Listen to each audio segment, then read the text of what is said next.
Há um tempo atrás eu fiz um vídeo aqui no canal com perguntas e respostas de vocês, e uma pergunta que chegou pra mim era qual filme que eu não gostava, qual diretor que eu não gostava, e eu acabei citando Jordan Peele pelo fato de eu ter achado o Corra um filme muito previsível, o trailer entregou demais, infelizmente, e já o Us, o Nós, eu não gostei completamente porque eu achei uma ideia muito perdida, não consegui entender de primeira viagem, tive que assistir umas 2, 3 vezes para daí captar, e mesmo assim eu tive que buscar fonte exterior para que eu conseguisse entender. E chegou então o Nope, ou Não Olhe, e eu vou dizer pra vocês que eu cheguei pra ver esse filme com pouquíssimas expectativas pelo fato de que eu não consigo gostar muito das abordagens do Jordan Peele. Mas será que dessa vez eu mudei a minha opinião? Será que foi uma boa experiência? Logo depois eu vou conversar com vocês, mas antes eu peço que você se inscreva nesse canal, curta esse vídeo e compartilhe com os seus amigos que gostam de um bom filme de terror e suspense, principalmente aquele amigo que vai no cinema nos finais de semana pra ficar conversando com você durante a semana inteira sobre a experiência que ele teve.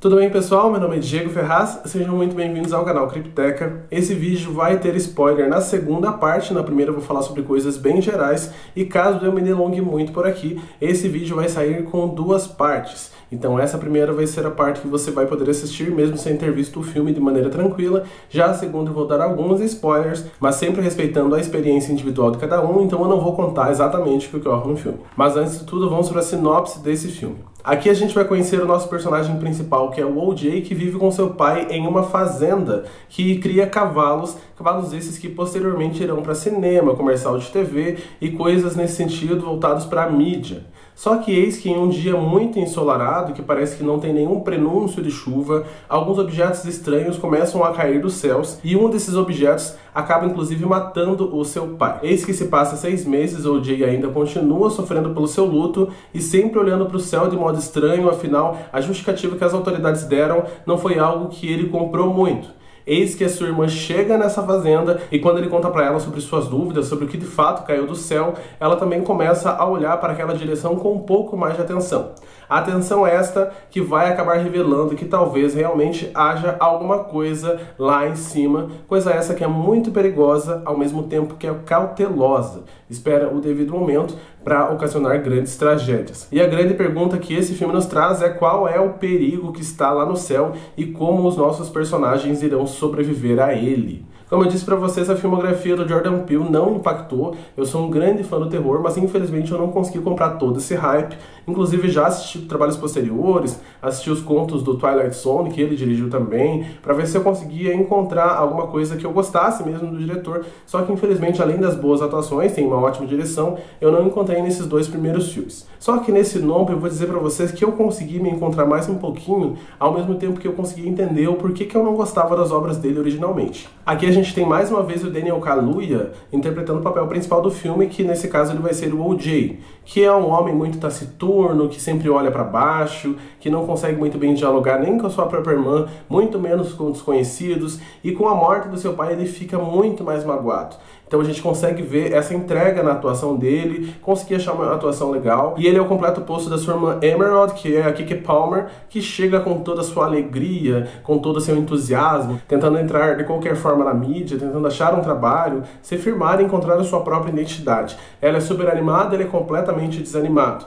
E a gente consegue ver a atuação dos dois muito bem feitas e o cenário, que é outra coisa que eu posso dizer pra vocês que é muito bonito. As locações são gigantescas, então dá pra você imaginar o quão grande é essa fazenda e quão grandes são outras coisas também que o filme vai desenvolver no futuro. Esse filme flertou bastante com a ideia do Lovecraft, desse terror que ele é tão grande que você não pode olhar diretamente, por isso que é o nome do filme Não Olhe, porque há algo nas nuvens que se você olhar alguma coisa vai acontecer, coisa esta muito trágica. E isso lembra muito, como eu falei, Lovecraft, que tem vários contos dele que ele fala sobre esses seres abissais, esses seres imortais, que se você olhar diretamente ou você enlouquece completamente, ou você morre, porque são deuses tão antigos, são monstros tão antigos, que eles têm uma sabedoria ou até mesmo um modo de criação que expande o nosso tempo. Lembrou também bastante o Tubarão do Steven Spielberg, por essa ideia do monstro que não é mostrado, mas ao mesmo tempo é um monstro que aterroriza. Porque de fato o tubarão em si aparece muito pouco, fica só aparecendo aquela parte de cima da cabecinha dele andando pela água, e só isso é o suficiente junto com a trilha sonora para te aterrorizar. Aqui também tem essa questão. A nuvem aparece se movimentando, tem uma trilha sonora que acompanha de modo crescente, então realmente, de fato, nesse sentido, ele funciona muito bem como um filme de terror.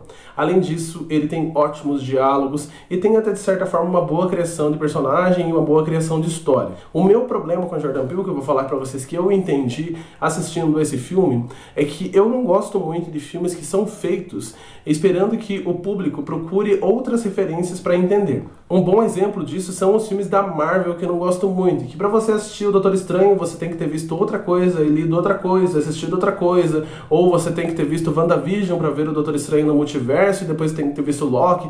Então, tipo, ele pede para que o público busque várias referências que não necessariamente estão dentro daquele filme. Então, se você não assistir essas coisas, você vai acabar não entendendo e se sentindo perdido. Eu acho que a Jordan Peele tem muito disso, só que ao contrário da Marvel, que tem um universo fechado, o Jordan Peele pede que seus espectadores procurem isso em referências aleatoríssimas. Então, para você entender a proposta do filme, você vai ter que ter visto várias coisas que não necessariamente estão junto com você ou são próximas. Então, ele não é um filme que vai ser visto pelo terror.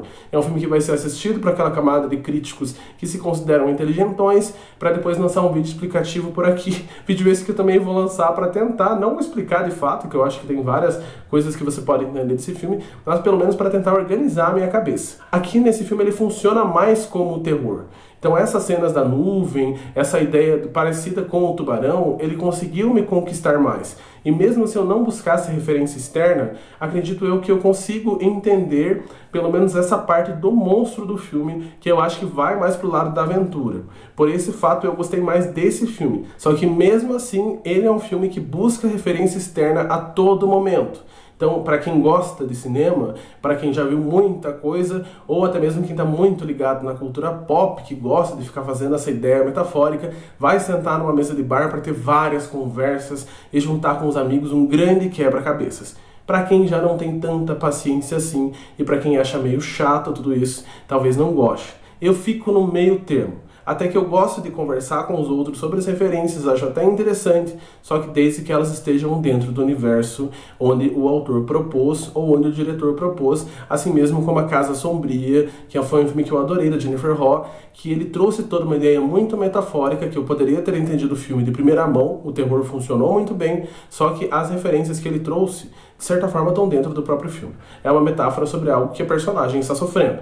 Assim como A Bruxa de Eggers, que é uma metáfora dentro do próprio filme. E, mais uma vez, assim como Midsommar, que é o melhor filme que eu já vi na minha vida, que eu sou apaixonado, que ele tem diversas referências, você pode pausar e entender de novo o filme, de novo filme, de novo filme, mas mesmo assim, ele funciona na sua primeira mão como um filme de terror muito específico e claro, e se você buscar referências para entendê-lo, as referências estão dentro das cenas, referenciadas dentro do próprio filme. Ele não vai pedir para você voltar lá na década de 70 para entender o Homem de Palha, muito menos para você ler Possuídas pelo Diabo do Tryon, porque ele se referenciou disso, mas mesmo assim ele funciona como uma obra fechada. Então finalizo essa parte dizendo a vocês que eu gostei muito desse filme. A partir do segundo vídeo eu vou falar com spoiler do que eu achei das referências que ele trouxe, mas ele me impactou muito mais do que os filmes anteriores. Se você está em dúvida sobre assistir ou não no cinema, assista com toda certeza, afinal é um grande espetáculo visual do começo ao fim. Então essa parte garanto para você que não vai ser algo que vai te decepcionar. Então caso você tenha visto, bora pro segundo vídeo que vai sair quase que na mesma hora pra gente conversar com as críticas, com vários spoilers, tentando entender essa obra.